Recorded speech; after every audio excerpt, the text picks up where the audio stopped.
prazer muito grande estar aqui com vocês hoje. E a gente vai trazer hoje uma mensagem que é o complemento daquilo que nós iniciamos ontem.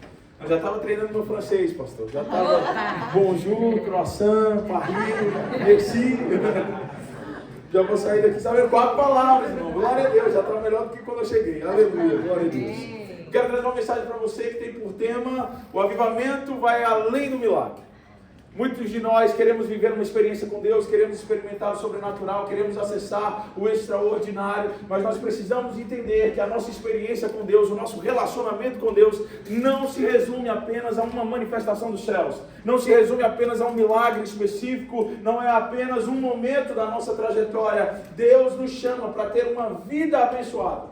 O Senhor te convida a ser uma bênção. Quando Deus chama Abraão no livro de Gênesis, capítulo 12, ele diz para Abraão: Abraão, sai da tua terra, da tua parentela, da casa do teu pai, e vai para a terra que eu vou te mostrar, Abraão. E ali tu serás uma bênção. Porque quem carrega a bênção de Deus não depende de geografia, não depende de lei, não depende de conta bancária, não depende de um número específico. Vamos lá, você está aqui comigo hoje, em nome de Jesus. Se quem caminha debaixo de uma bênção, ele faz a diferença onde ele está, ele muda ambientes, ele transforma estações. Então não importa se é inverno, se é verão, não importa o teu status migratório, não importa como você está aqui hoje, o que importa é que você carrega uma palavra dos céus e o Espírito do Senhor está sobre você e você é uma bênção. Aleluia!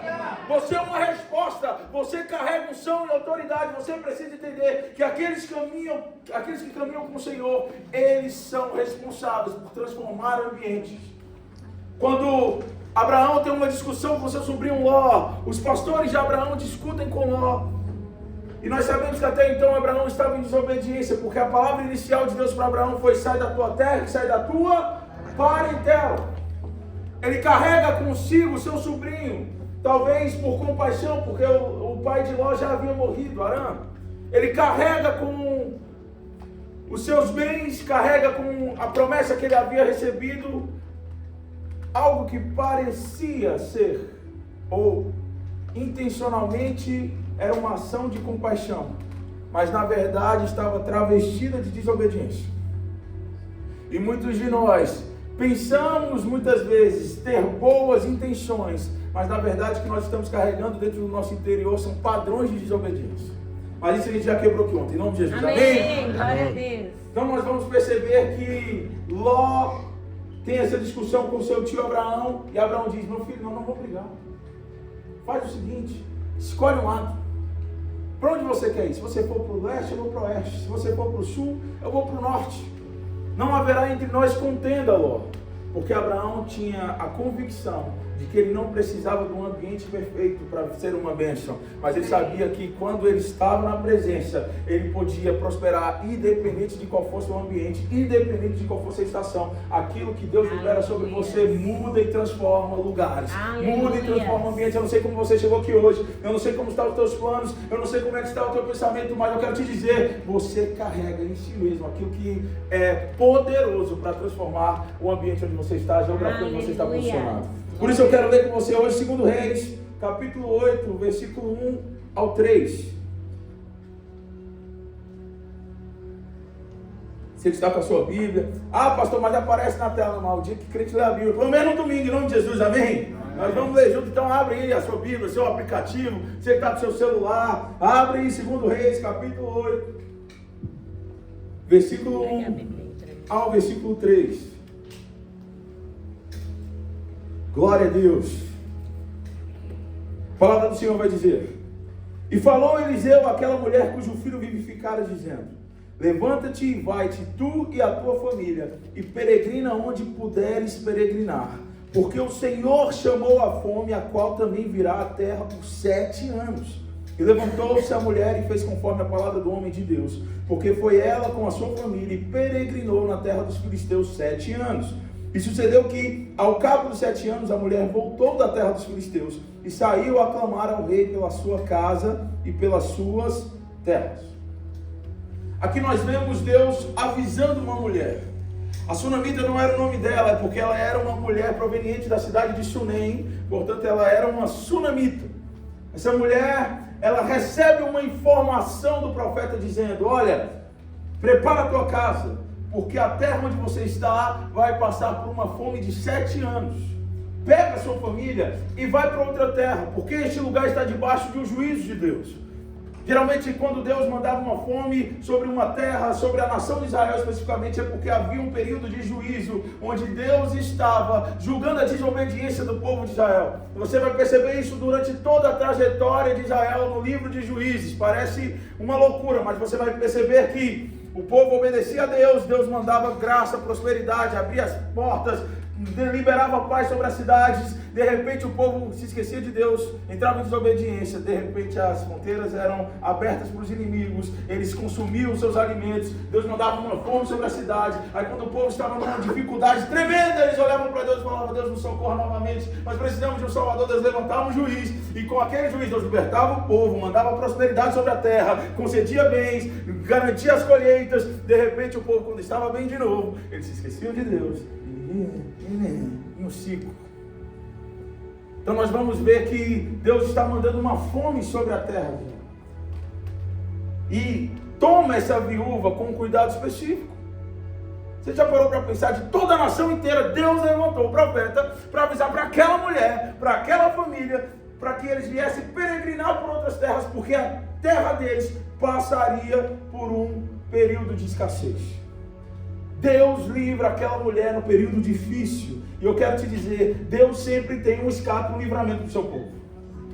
Deus sempre tem uma saída para o povo de Deus. Quando você vai perceber o juízo de Deus vindo sobre a terra do Egito, as pragas, para o povo de Deus havia uma cidade de refúgio, a cidade de Gozém, onde as pragas não alcançavam. Deus sempre tem um livramento para o seu povo. Independente do que está vindo sobre a terra, independente do que está para se manifestar, Deus tem um livramento para a tua casa, para a tua família, para o teu ministério, para a tua igreja. Deus tem um livramento para o seu povo. Aleluia. Mas por que a sunamita? Por que essa mulher, o que é que ela carregava de tão especial? Se a gente for voltar agora 4 capítulos, a história da sunamita não começa no capítulo 8. A história da sunamita começa no capítulo 4. Essa mulher, ela percebia que o profeta e o seu aprendiz sempre passaram pela sua terra. E ela decidiu honrar o profeta. Ela olha para o seu marido e fala: meu marido, vamos fazer um quarto. Vamos honrar esse homem de Deus que sempre está passando aqui pela nossa terra. Vamos criar ali um quarto para que quando ele estiver passando, ele não somente se alimente conosco, não somente tenha um jantar, não somente tenha um momento à mesa, mas ele tenha realmente um lugar de habitação. E ela prepara um quarto em honra ao homem de Deus que sempre passava pela sua cidade. Ela prepara um lugar para que esse homem de Deus pudesse ter um lugar de descanso, para que esse homem de Deus pudesse ter um lugar de oração. Ela estabelece dentro da casa dela um lugar onde o profeta poderia ficar. Ao mesmo tempo, ela estava convidando Deus para dentro da casa dela. O profeta era a voz de Deus para aquele tempo. O profeta era a voz de Deus para aquela nação. E ela convida a voz de Deus para morar dentro da sua casa. Ela não somente estava honrando o profeta, mas ela estava gerando um ambiente dentro do seu lar. Ela não somente estava honrando um homem específico, mas ela encontrou uma oportunidade de gerar dentro da sua casa um ambiente favorável para que a glória de Deus se manifestasse, para que Deus operasse milagres. Nós precisamos gerar dentro da nossa casa um lugar de adoração, um altar de adoração. Nós precisamos gerar dentro da nossa casa um ambiente favorável para que Deus se revele. Não adianta eu somente depositar na igreja a expectativa de que em um culto, em uma semana, Deus vai resolver todos os problemas da minha vida. Não adianta somente eu tentar depositar na igreja a responsabilidade de educar os meus filhos e de ensiná-los a palavra. Isso não é responsabilidade da igreja, isso é responsabilidade dos pais. Amém. Cadê os pais aqui em nome de Jesus? Amém. Aleluia. É a nossa responsabilidade transmitir o Evangelho, é a nossa responsabilidade tratar o caráter, é a nossa responsabilidade ensinar. Nós precisamos destinar dentro da nossa casa um ambiente favorável para que o reino de Deus se revele, cresça, se estabeleça e se expanda. Amém. Nós precisamos gerar isso. Não podemos terceirizar responsabilidades. Toda vez que o homem terceiriza a responsabilidade, ele entra em uma atmosfera de condenação. Vamos lá, Adão, no jardim do Éden, quem lembra? Quando Deus confronta Adão, qual é a resposta dele? Não, Deus, foi a mulher que tu me deste. Adão estava colocando a culpa em Eva? colocou a culpa em Deus. Falou, Deus, eu estava tranquilo no jardim. Estava eu, o leãozinho, a oncinha, o ursinho, estava todo mundo brincando, alegre, feliz, sorridentes, cantando cumbaiá, dizendo, caminhando, vamos para Canaã. De repente, o Senhor me mandou uma mulher, Deus. Foi a mulher que o Senhor me deu. Por ter terceirizado a sua culpa. A gente tem sofrido as consequências do pecado até o dia de hoje. Aquela mulher, ela decide honrar o profeta. Eu quero liberar uma chave específica para você aqui hoje. A honra, ela precede a multiplicação. Amém. A honra, ela precede o extraordinário. Porque a honra, ela não se move por interesse. Ela não somente estava interessada em algo que o profeta podia gerar dentro da casa dela. Ela decidiu de forma voluntária honrar o homem de Deus. E sabe como é que a gente consegue perceber isso? Porque quando o profeta se sente honrado, ele olha para Geazi, para aquela mulher e fala, o que é que eu posso fazer por você? Como eu posso retribuir isso que você está fazendo por mim? Ela olha para o profeta e diz, não, eu já habito no meio do meu povo. Ou seja, ela estava dizendo, eu tenho tudo que eu preciso. Eu estou bem. Eu não preciso de nada. Eu só decidi honrar. Porque a honra não é uma ação de barganha. Deus não se move pelos nossos interesses. Quando nós lemos Provérbios capítulo 3, que foi a palavra que o pastor leu ontem para falar de dízimos e ofertas, está dizendo, honre o Senhor com os teus recursos, com as tuas primícias. Nós não honramos a Deus porque nós estamos na expectativa de que Deus faça algo por nós. Nós não podemos tratar o reino de Deus como se fosse uma prateleira de supermercado, onde eu acesso somente quando eu quero comprar algo. Muitos de nós estamos resumindo a nossa vida de oração somente aos pedidos que nós carregamos. É errado pedir de jeito nenhum. Pelo contrário, o Senhor vai nos ensinar, pedir, dar-se-vos-á, buscar e acharei, bater na porta até que ela vai se abrir. Deus, Ele é o principal interessado em te ver caminhando em abundância. João capítulo 10 vai dizer, o ladrão veio senão para roubar, matar e destruir, mas eu vim para que vocês tenham vida e a tenham em abundância. Se tem alguém que está interessado em ver a tua vida melhorando, se tem alguém que está interessado em te ver avançando, esse alguém é Deus. Ele veio para que você tivesse vida e a tivesse em abundância. Glórias ao Senhor. O problema é que muitas vezes nós só acessamos o lugar da oração quando o calo aperta, quando a corda está apertando, quando a gente está precisando de alguma coisa, quando nós estamos sendo alcançados por alguma necessidade, quando nós estamos passando por um período de juízo. Mas nós precisamos ser uma igreja que anseia pela revelação da glória de Deus. Nós precisamos ser uma igreja que anseia pela revelação da presença. Nós precisamos ser uma igreja que ama a Deus. Se Ele nos der ou se Ele não nos der, porque Ele continua sendo digno, independente daquilo que Ele faz por mim. E ainda assim, eu tenho a convicção de te dizer que Ele é um Pai amoroso e Ele cuida dos seus filhos. Mas eu não posso caminhar baseando a minha fé somente naquilo que Deus pode me dar. Eu não posso basear o meu relacionamento, eu não posso basear a minha entrega, eu não posso basear a minha proximidade de Deus por aquilo que Ele pode fazer. Quando nós lemos o livro de Êxodo, no capítulo 32, Moisés está no Monte Sinai e ele está tendo contato direto com Deus. Até que Deus olha para Moisés e fala, Moisés, para. Porque esse povo é um povo de dura cerviz, é um povo cabeça dura, desobediente. Eu vou matar esse povo. E eu vou fazer de você uma nova nação. Moisés fala, o que está acontecendo? Desce correndo do Monte Sinai. E ele sai ali carregando as pedras que o próprio Deus tinha escrito para ele, com os mandamentos. Quando ele chega lá, o povo tinha construído bezerro.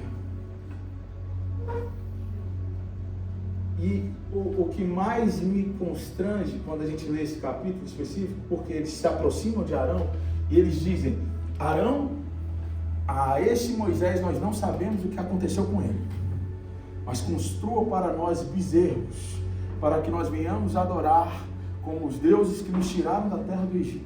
Como um Deus construído de forma posterior pode ter feito algo de forma anterior?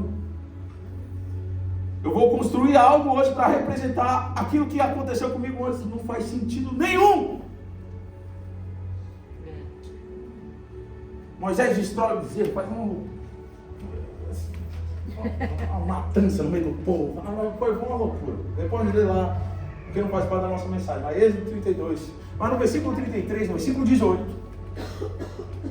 nós vamos perceber Moisés fazendo um pedido para Deus.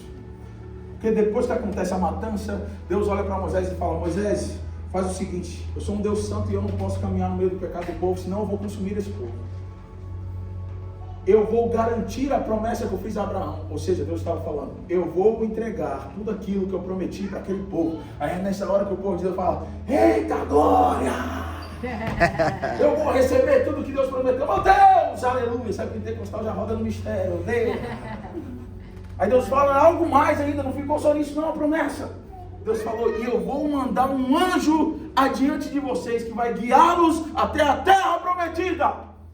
Meu Deus, vai um anjo na minha frente e eu ainda vou ganhar tudo que Deus prometeu. Isso é maravilhoso. Ele está suando, pode ir lá. Só que a condição para que isso acontecesse era o fato de que Deus não iria com o seu povo. De que Deus não suportava a desobediência daquele povo. Moisés olha para Deus e fala: Senhor, o Senhor é um homem de visão. O que nos garante ou o que nos faz diferente dos povos, das outras nações, não é aquilo que nós carregamos. Não é a terra que nós habitamos. Não é as armas que nós temos nas nossas mãos. Não é o nosso poderio bélico. Não são as riquezas. Não é a quantidade de ouro que nós temos. O que nos faz diferente dos povos de todas as nações da terra é o fato de que a tua presença está conosco. Amém. Então, se a tua presença não for conosco, Deus, não nos faça sair daqui. O que Moisés estava dizendo é: Senhor, eu abro mão daquilo que eu posso receber.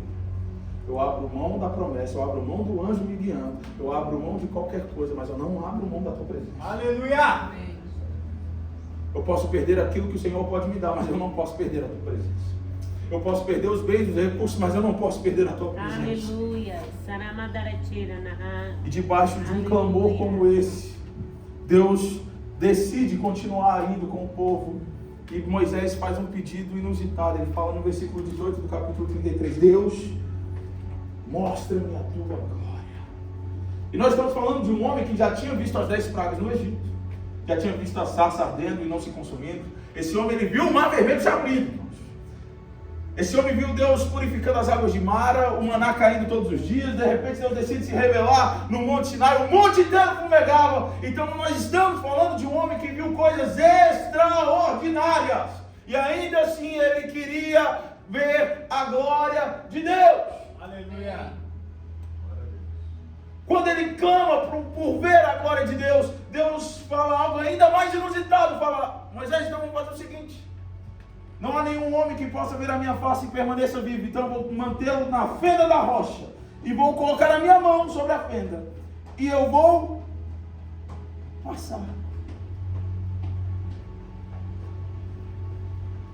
Peraí, pastor, cadê o mar vermelho abrindo, o raio, o negócio acontecendo, um monte fumegando? Estamos falando que ver a glória de Deus para Moisés foi ver Deus passando, e de costa ainda, né? Porque Deus só tirou a mão da hora que ele já estava de costa. É porque a revelação da glória de Deus não é aquilo que ele pode fazer por nós. Aleluia! A revelação da glória de Deus é a revelação de quem Ele é. Amém, glória a Quando Deus decidiu revelar a sua glória para Moisés. Quando Deus revelou a sua glória para Moisés, Deus se revelou. Aleluia! Deus apareceu para Moisés. Nós queremos ver uma igreja cheia da glória de Deus. Então nós precisamos desejar a presença. Aleluia! Nós precisamos amar a presença. Nós precisamos buscar a presença. O relacionamento com Deus não é construído somente um dia de semana. O relacionamento com Deus é construído todos os dias. É no testemunho, é na entrega, é vivendo o propósito, é na leitura da palavra, é orando todos os dias. Nós precisamos entender que não dá mais para terceirizar o nosso relacionamento. Não dá mais somente para dizer: Moisés sobe no monte, recebe a revelação, depois o Senhor, você vem e nos traz. Não dá mais para abrir mão desse lugar de intimidade. Ele se entregou na cruz do Calvário para que você voltasse a ter acesso, para que o véu do templo fosse rasgado e não houvesse mais nenhum impedimento. Os homens do Antigo Testamento, eles ansiavam, eles desejavam aquilo que nós podemos viver hoje. Aleluia! Glória a Deus! Jesus, falando a respeito de João Batista, ele diz: dos nascidos de mulher, ninguém se compara a João Batista. Mas no reino de Deus, até o menor é maior do que João Batista. Aleluia! Porque João Batista, quando viu o Cordeiro de Deus que tira o pecado do mundo, se aproximando dele no Rio Jordão para ser batizado, João Batista olha para Jesus e diz: eis ali o Cordeiro de Deus que tira o pecado do mundo, o qual não sou digno nem somente de desatar os cadastros das suas sandálias. Mas quando Paulo vai falar a respeito desse mesmo Cordeiro de Deus, ele não diz: eis ali o Cordeiro de Deus. Ele diz: já estou crucificado com Cristo. Agora vivo, não mais eu, mas aquele Cordeiro, aquele Senhor. Ele não já é mais distante, mas hoje ele vive em mim. Ele habita em mim. Cristo em nós, a revelação da glória, a esperança da glória de Deus. Nós precisamos entender que a nossa vida com Deus não se resume somente a um momento específico da nossa trajetória.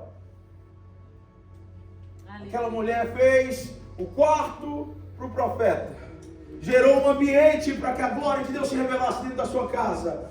Sem nenhum interesse, ela disse para o profeta que não precisava de nada. Só que o profeta estava interessado em abençoar aquela mulher.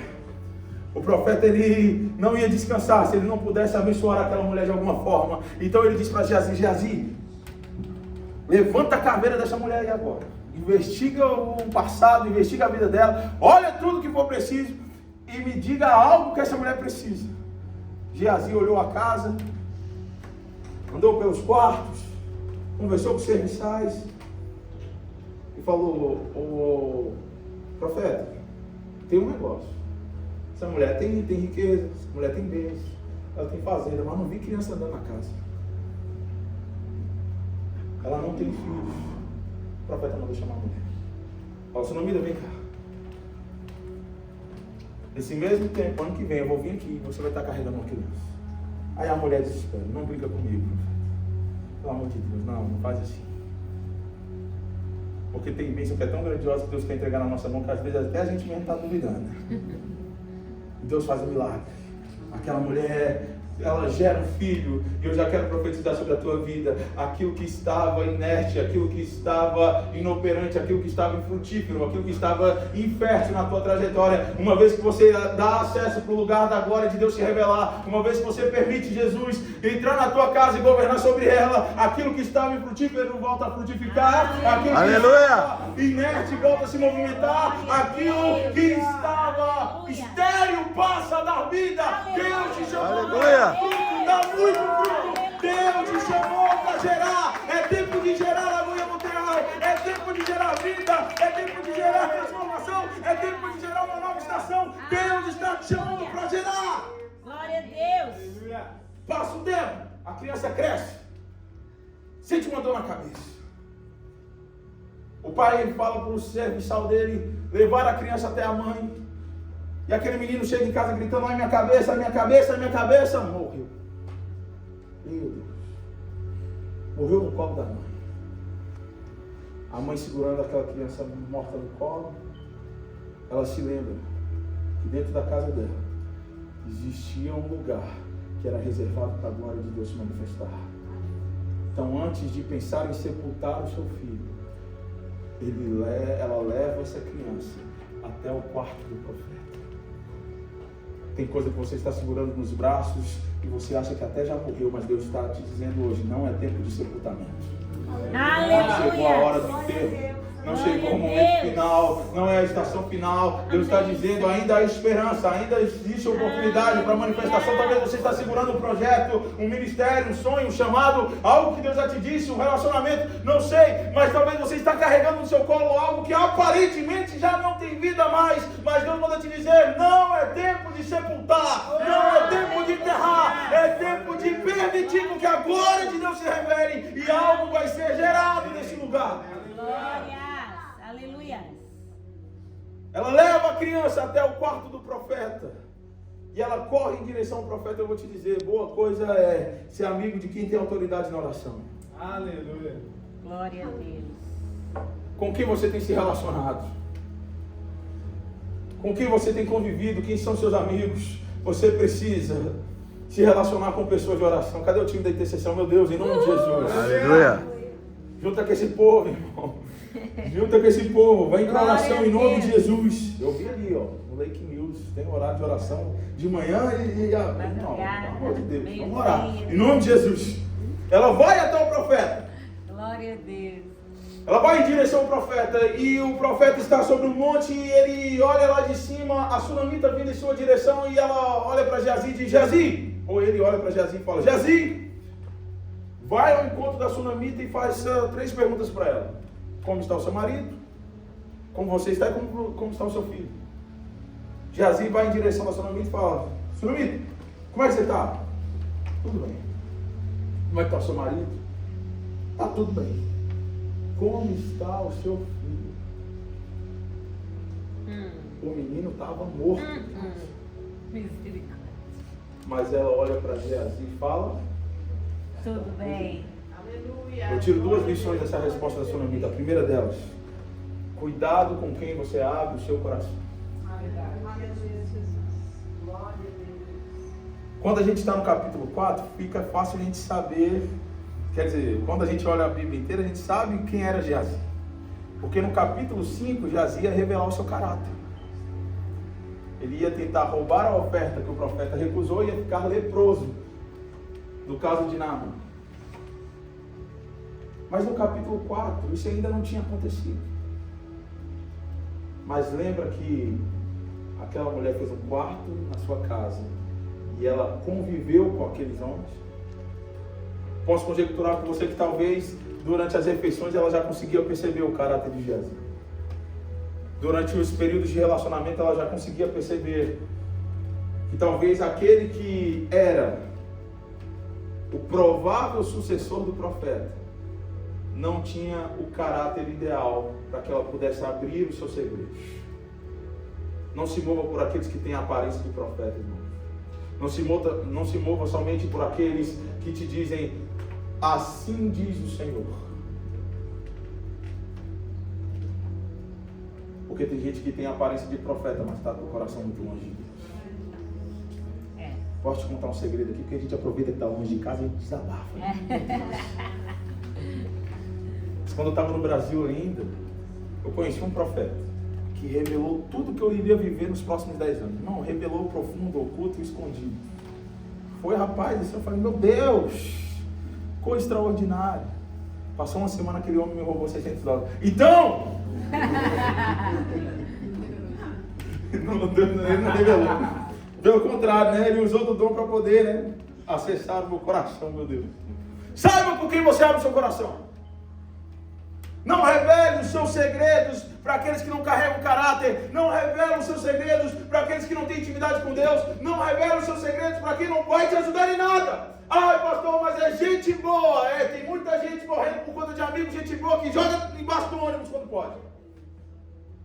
A mulher estava com o filho morto, ela estava com urgência, ela precisava do socorro, ela precisava da manifestação de Deus, e ela entendeu que Geazi não era a pessoa ideal para que ela viesse a abrir o coração dela. Portanto, cuidado com quem você revela os seus segredos, cuidado com quem você está passando a sua intimidade, cuidado com quem você está abrindo a porta da sua casa, cuidado com quem você está se assentando à mesa.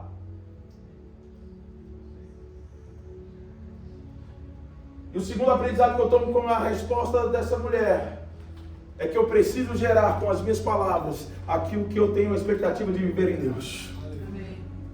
Aquilo que sai das minhas palavras não precisam necessariamente ser condizentes com a minha circunstância, porque eu não sou movido por vista, eu sou movido por fé. A circunstância pode estar dizendo alguma coisa, mas ela estava declarando com as suas palavras: o meu filho está bem, o meu filho está vivo, ainda existe esperança, eu continuo crendo, Deus ainda pode se manifestar, alguma coisa ainda pode acontecer, então eu não vou sepultar com a minha boca aquilo que ainda eu guardo no meu coração, fé, para que seja reavivado, reanimado, ressuscitado. Então não mate com a sua boca aquilo que você não quer viver,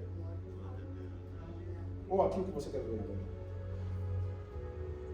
Tem gente que está convivendo com os filhos e com as próprias palavras está condenando o futuro da criança.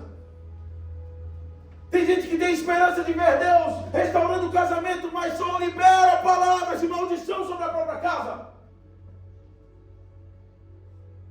Esse homem não presta, essa mulher não vale nada, essa criança não dá certo, meu Deus do céu.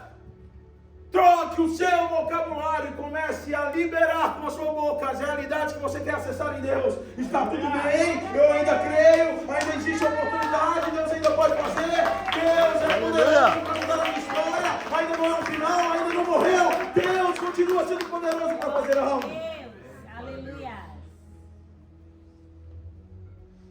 vai atrás do profeta. O profeta fala, olha, faz o seguinte, eu vou mandar Geazi ir lá e ele vai orar pela criança. Ela fala, Deus me livre, não manda Geazi de jeito nenhum, se você não for, eu vou ficar aqui te perturbando até você ir comigo. O profeta fala, então vamos embora. Ele vai até a casa da mulher, aquela criança ressuscita, glória a Deus! Meu Deus, aleluia! Aleluia. Milagre extraordinário, sobrenatural. Olha só, aquela mulher já era infértil, estéril, já viveu o milagre de poder gerar. O filho morre e Deus traz a criança de volta. Situações que você talvez pensou que eram definitivas, Deus está tirando o ponto final e está adicionando uma vírgula nessa história. Aleluia. Ainda não é o final, ainda existe esperança, ainda existe oportunidade. Acaba o capítulo 4, passa para o capítulo 5, já se pega a lepra, a gente vai chegar lá no capítulo 8, que foi onde a gente começou a nossa história. E aí o profeta revelou para aquela mulher que haviam 7 anos de fome. E deu uma sugestão para ela, olha, vai peregrinar em outra terra. E ela decidiu então ir peregrinar na terra dos filisteus. Mas você fala, peraí, a mulher estava na nação de Israel e ela vai peregrinar na terra do inimigo? Existe algum outro ambiente mais desfavorável do que a terra dos filisteus para quem é um israelita? E muitas vezes nós questionamos os lugares que Deus nos libera, uma oportunidade de escape, sem compreender que pode até não ser a palavra final da nossa trajetória, mas é o suprimento que a gente tinha para aquela estação. Aleluia. Podia até não ser o destino final, não era a promessa final daquela mulher, mas naquele período era o que ia garantir o pão na mesa, era o que ia garantir o livramento, ia garantir a oportunidade daquela família sobreviver.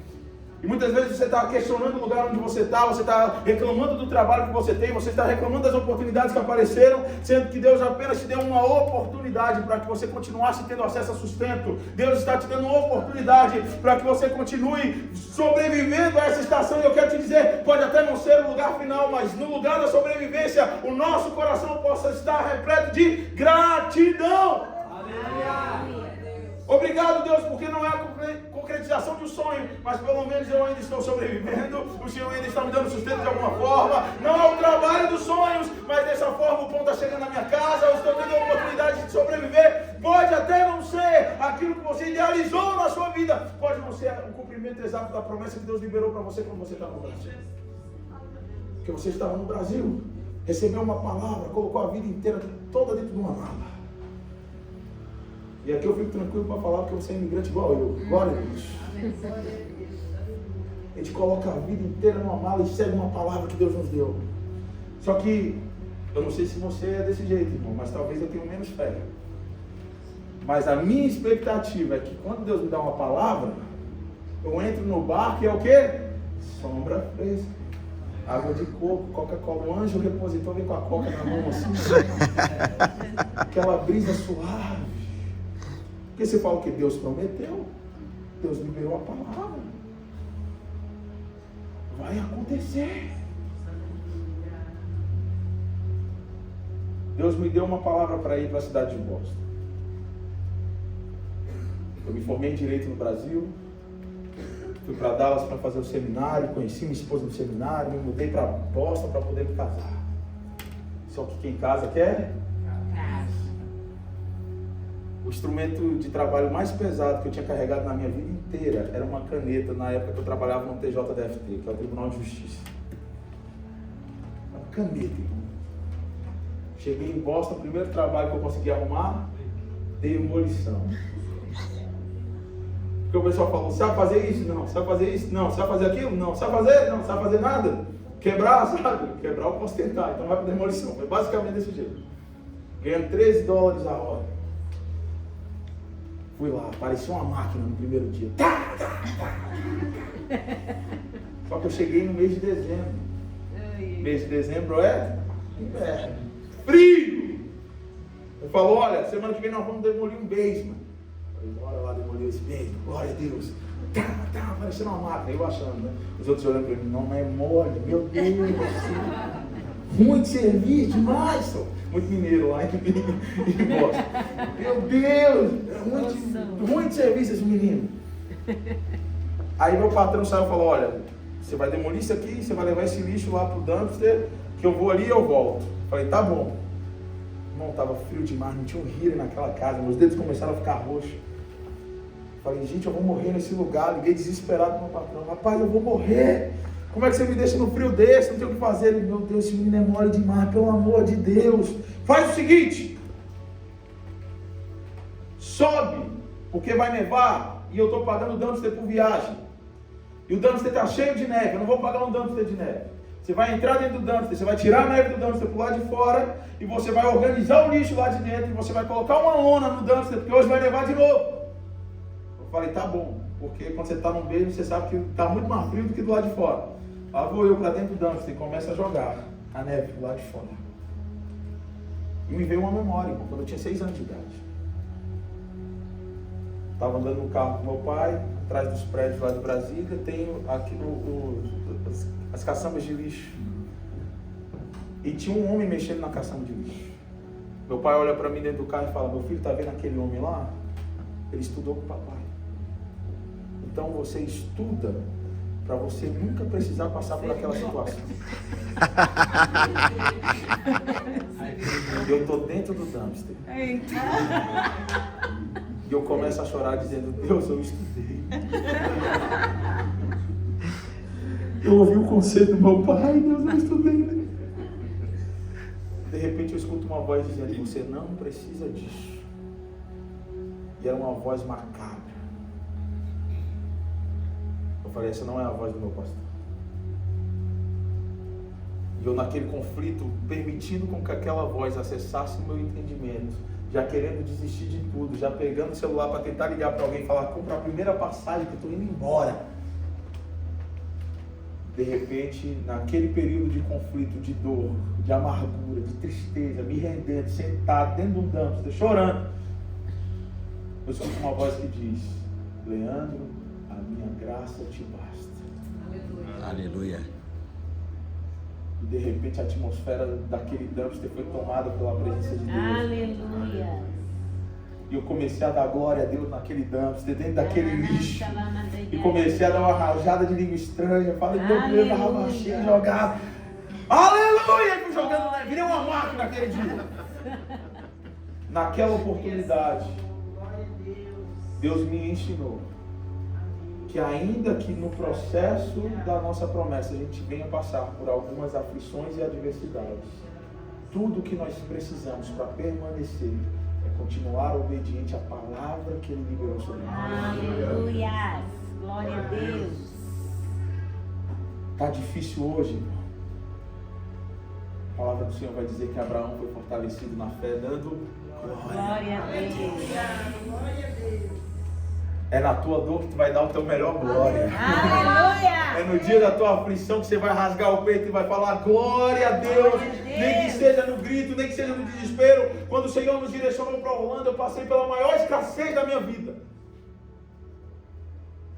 Mas de repente, dentro do carro, um dia indo em direção ao trabalho, o Senhor me faz lembrar do Salmo 34, versículo 10. Até os filhos dos leões têm fome e passam necessidades, mas os que esperam no Senhor de nada tem falta. E eu comecei a repetir aquilo, gritando, a lágrima caindo, e eu chorando e dizendo, Deus, os que esperam no Senhor de nada tem falta. E de alguma forma Deus liberou o escape, de alguma forma Deus abriu uma porta, de alguma forma Deus fez algo. Deus sempre cuida dos seus filhos. Então não se prive diante da estação que você está vivendo. Deixa eu te falar, a estação passa. O que não passa é a promessa de Deus, o que não passa é a palavra de Deus, o que não passa é a fidelidade de Deus. Vale a pena permanecer em gratidão. Essa mulher, ela passa 7 anos fora e ela volta para a sua terra, e quando ela chega na sua terra, ela percebe que ela já não tinha mais terra. Outros habitantes da terra tinham tomado conta da sua terra, da sua casa, da sua possessão. Ela não tinha mais nada. Então ela vai até o rei para reclamar as suas posses, para falar, rei, eu fui tomado daquilo que era meu. Eu tenho direito sobre aquela terra, aquilo lá me pertence. E ela foi até o encontro do rei. Então eu quero ler com você o versículo 4 do capítulo 8. Porque enquanto ela está indo ao encontro do rei, tinha outra pessoa que estava conversando com o rei naquele exato momento.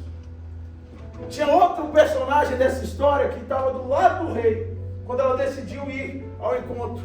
Sabe quem estava com o rei? Geazi. Olha ele voltando para a história, o próprio.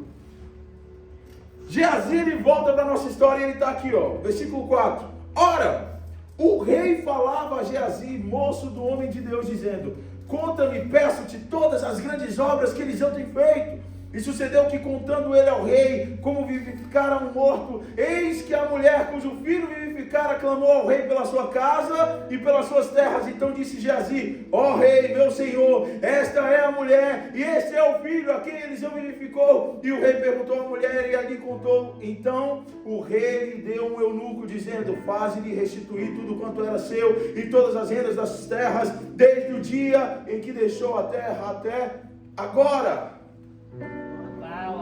Ela estava falando, quer dizer, ela estava indo ao rei para falar do seu problema.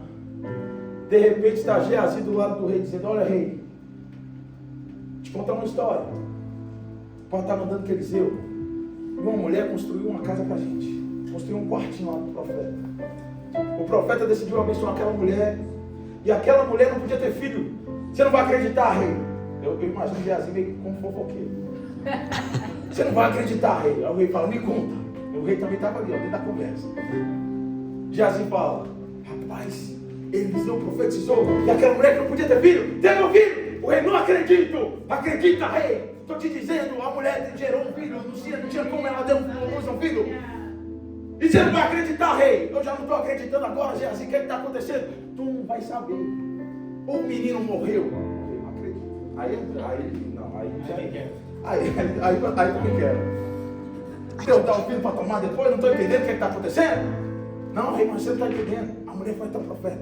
E aí, Geazi, o que aconteceu? O profeta foi na casa.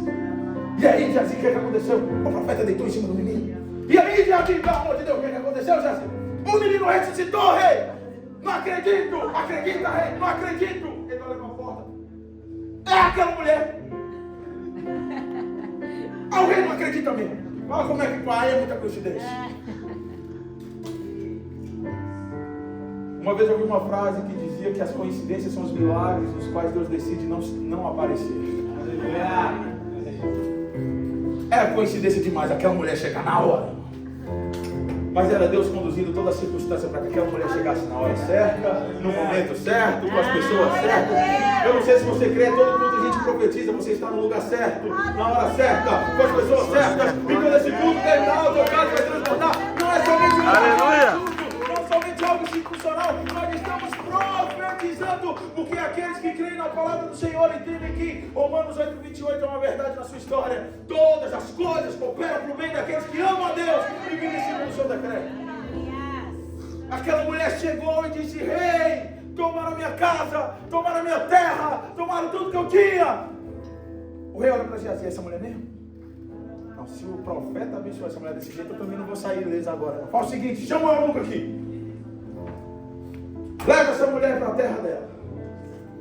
E restitui tudo. Restitui terra, restitui casa, restitui animal, restitui tudo que essa mulher tinha. Aí o rei ficou pensando, parou assim: vou fazer melhor. Tudo que a terra produziu nos 7 anos, entrega na mão dessa mulher. Ela estava longe, mas a terra estava trabalhando.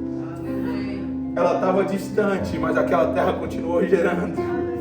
Ela não estava colocando a mão, mas Deus estava cuidando de tudo. Ela estava lutando para sobreviver, mas Deus já estava preparando o ambiente do milagre. Você não está entendendo. Você está parecendo que está somente sobrevivendo. Você parece que está fugindo de um problema para correr de outro. E está lutando contra a tua própria vida. E está ali buscando uma oportunidade de sobreviver. Mas na verdade Deus já está preparando o ambiente para que você acesse o lugar de multiplicação. Para que você acesse o lugar de multiplicação. Aquela mulher recebeu 7 anos em um dia.